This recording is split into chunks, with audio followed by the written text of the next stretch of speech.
नमस्कार दोस्तों, स्वागत है आपका मेरे चैनल कॉमिक्स लाइफ में।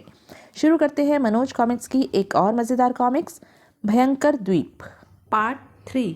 अगले ही पल फरसा उसके हाथ से निकलकर उस पक्षी सवार की ओर उड़ा और आई। उस पक्षी सवार की गर्दन काटने के बाद कुल्हाड़ा अन्य पक्षी सवार सैनिकों में भयानक मार काट मचाने लगा। उफ, हाय, आह! पल भर में ही दुश्मन सैनिकों में खलबली मच गई। भागो, जल्दी से भाग चलो, वरना सब मारे जाएंगे। वे भाग रहे हैं, मौका अच्छा है। मुझे इनका पीछा करते हुए इनके देश में प्रविष्ट हो जाना चाहिए। भयंकर द्वीप के सैनिक को दुम दबाकर भागते देख शीशे की घाटी के सैनिक खुशी से नाचने लगे। ऐसा पहली बार हुआ था जब शक्तिशाली दुश्मनों को मुंह की खानी पड़ी थी। आहा, दुश्मन भाग रहे हैं। हाँ, ऐसा पहली बार हुआ है जब हमारी जीत हुई है। उधर शक्तिराज ने अपने जादुई फरसे को वापस बुलाया। मेरे जादुई फरसे वापस लौटाओ। यह सब उस विदेशी शक्तिराज के कारण हुआ है सेनापति जी। बिल्कुल ठीक कहते हो सिपा सालार। उसके उस चमत्कारी फरसे ने वास्तव में कमाल कर दिया। आओ उसका धन्यवाद अदा करें। ए बहादुर मित्र, दुश्मन को पराजय का मुंह दिखाने में जो तुमने हमारी मदद की, उसका एहसान हम कभी नहीं भुला पाएंगे। एक मित्र दूसरे मित्र की मदद करके कोई एहसान नहीं करता सेनापति जी। यह मेरा कोई एहसान नहीं, बल्कि मेरा फर्ज था। अब आप अपने महाराज को इस विजय की सूचना दीजिए। मैं इसी समय दुश्मनों के पीछे पीछे उनके देश में प्रविष्ट होना चाहता हूँ। यह तुम क्या कह रहे हो शक्तिराज? उनके देश में प्रविष्ट होना असंभव बात है। उनके देश के चारों ओर आग की ऊंची ऊंची लपटें फैली रहती हैं और उसी आग में से होकर भयंकर द्वीप में प्रवेश किया जा सकता है। उस आग की दीवार को उस देश के वासियों के अलावा और कोई पार नहीं कर सकता। हम भी लाख कोशिश करने के बावजूद उस आग की दीवार को आज तक नहीं लांघ पाए। जो भी ऐसी कोशिश करता है वह उस आग में जलकर भस्म हो जाता है। मेरे पास उस आग का भी इलाज है सेनापति जी। आप मेरी जरा भी चिंता न कीजिए। अच्छा, अब मैं चलता हूँ, कहकर शक्तिराज ने जेब से लाल पत्थर निकाला और उसे मुट्ठी में लेकर जैसे ही उसने मन में उड़ने की इच्छा की, वह घोड़े की पीठ से उठकर आकाश में उस दिशा में उड़ने लगा जिस दिशा में अग्नि पक्षी सवार गए थे। गजब! हे ईश्वर, विश्वास नहीं होता कि कोई इंसान इस तरह उड़ भी सकता है। कुछ ही देर बाद अग्नि पक्षी पर सवार भयंकर द्वीप के सैनिक उसे एक दिशा में जाते दिखाई दे गए। अब मुझे अदृश्य हो जाना चाहिए ताकि उन्हें पीछा किए जाने का पता न चल सके। और अदृश्य होने की इच्छा करते ही शक्तिराज अदृश्य हो गया। अदृश्य होकर वह काफी देर तक उनका पीछा करता रहा। फिर उसे दूर पृथ्वी पर एक स्थान से आग की भीषण लपटें उठती दिखाई दी, जो कि आकाश को छूने का प्रयत्न कर रही थी। ओह, शायद उस आग की दीवार की दूसरी ओर ही उनका देश है। निस्संदेह यह एक आश्चर्य की बात ही होगी कि वे बिना जले उस आग की दीवार को पार कर अपने देश पहुंच जाएं। परंतु उस समय शक्तिराज के आश्चर्य की सीमा नहीं रही जब उसने सभी पक्षी सवार सैनिकों को बेहिचक आग की लपटों में प्रविष्ट होते हुए और अपनी नजरों से ओझल होते देखा। आश्चर्य! इन पर तो वास्तव में आग का कोई प्रभाव नहीं पड़ रहा। कहीं यह ठंडी आग तो नहीं जो अन्य लोगों को केवल भयभीत करने के लिए पैदा की गई हो? खैर, अभी इस आग की असलियत का पता चल जाएगा। लेकिन जैसे ही भयंकर द्वीप के सैनिकों के पीछे पीछे उसने उस आग की दीवार को फाड़ना चाहा, उफ! शक्तिराज तुरंत आग की दीवार से दूर हट गया। यह तो सचमुच की आग है। आश्चर्य है, इस आग ने इन लोगों को कोई क्षति नहीं पहुंचाई, जबकि मेरा शरीर बुरी तरह झुलस गया। अब मैं भयंकर द्वीप में कैसे प्रविष्ट हो पाऊंगा? तभी शक्तिराज को साधु के दिए बर्तन का ध्यान आया और उसने झट वह बर्तन निकाल लिया। साधु बाबा ने कहा था, इस बर्तन में किसी भी द्रव्य या पदार्थ का एक छोटा सा अंश डालकर इसे पूरा उल्टा करते ही वह वस्तु बहुत तेजी से साथ निकलने लगेगी। यदि मैं इसमें पानी की कुछ बूंदें डालकर उल्टा कर दूं तो? शक्तिराज ने मन ही मन पानी की कुछ बूंदों की इच्छा की। इच्छा करते ही बर्तन में पानी की कुछ बूंदें दिखाई देने लगी। तब शक्तिराज ने बर्तन को धीरे धीरे उल्टा करना आरंभ किया और जैसे ही उसने बर्तन को पूरा उल्टा किया, उसमें से पानी किसी समुद्र के समान फूट पड़ा और आग की दीवार उसके आगोश में समाती चली गई। उधर भयंकर द्वीप में जब वहां के सेनापति ने वापस लौटकर अपने राजा त्रिकाल देव को युद्ध का परिणाम सुनाया, तो वह क्रोध से एकदम बिफर उठा। क्या बकते हो सेनापति? युद्ध में हमारी हार, और वह भी एक कमजोर देश शीशे की घाटी वालों के हाथ? यह सच है महाराज, और ऐसा केवल एक व्यक्ति की वजह से हुआ है, जिसके पास एक चमत्कारी फरसा है। ओह, फिर तो शीशे की घाटी को हमारा सपना मिट्टी में मिल जाएगा। नहीं नहीं, इस सदमे को हम बर्दाश्त नहीं कर पाएंगे। क्यों न एक बार फिर हम पूरी तैयारियों के साथ उस पर आक्रमण करें। ऐसा करना फिलहाल उचित नहीं होगा महाराज। उस अजनबी व्यक्ति के रहते हुए हमारा प्रयास कभी सफल नहीं हो पाएगा। फिर अपनी इस विजय के शीशे की घाटी के सैनिकों का मनोबल भी अब काफी बढ़ गया होगा। ओह, तो फिर हमें क्या करना चाहिए? तभी भयंकर द्वीप का मक्कार तांत्रिक रक्त सिंह बोल उठा। महाराज, मेरे विचार से हमें शीशे की घाटी पर आक्रमण करने से पहले अपने अग्नि देवता को प्रसन्न करना चाहिए। यदि अग्नि देवता हम पर प्रसन्न हो गए तो हम शीशे की घाटी पर ही क्या, पूरी पृथ्वी पर विजय प्राप्त कर लेंगे। वाह, खूब उपाय सुझाया है तुमने तांत्रिक रक्त सिंह।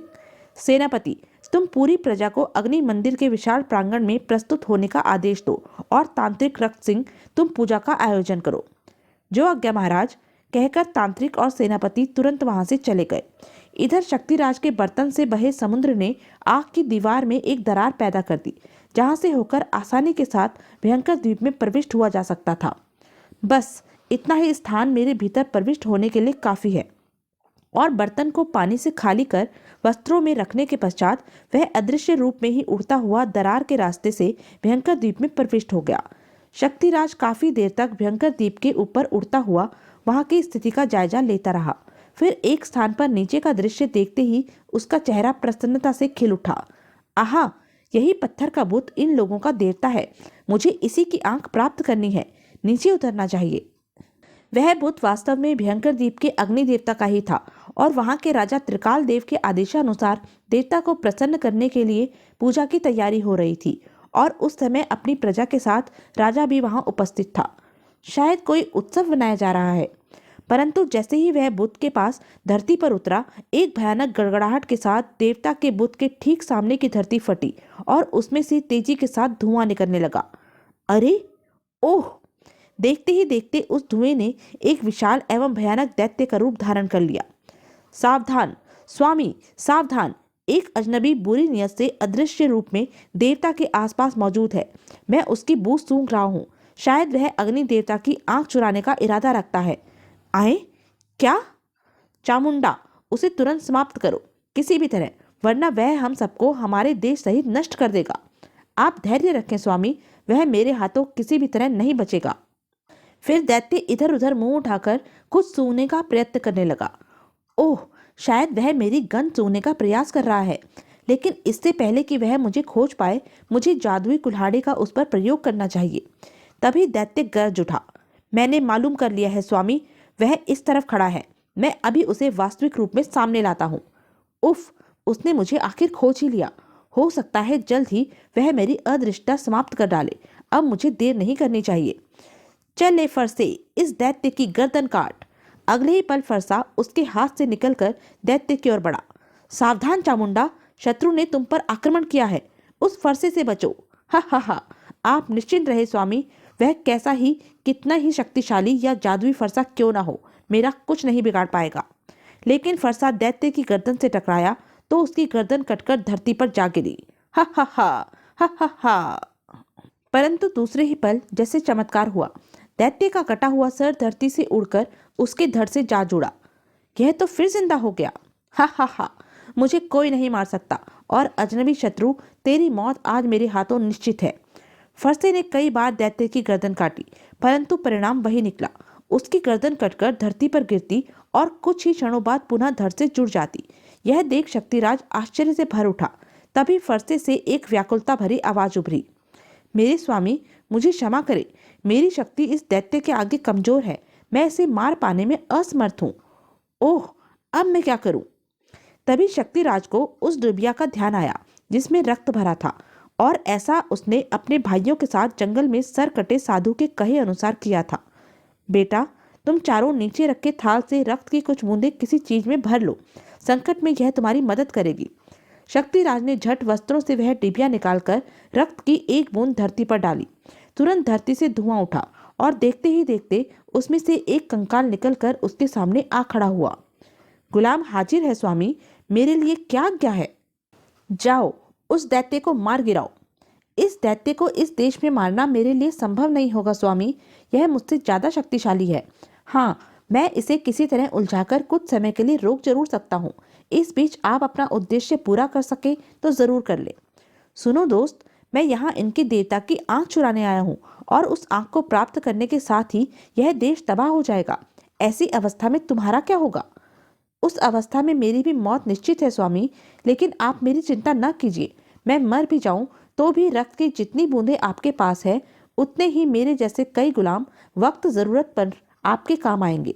अब मैं दैत्य को आप तक पहुंचने से रोकता हूँ और आप फरसा लेकर अपना कार्य पूरा कर यहाँ से जल्द निकल जाइए, कंकाल ने कहा।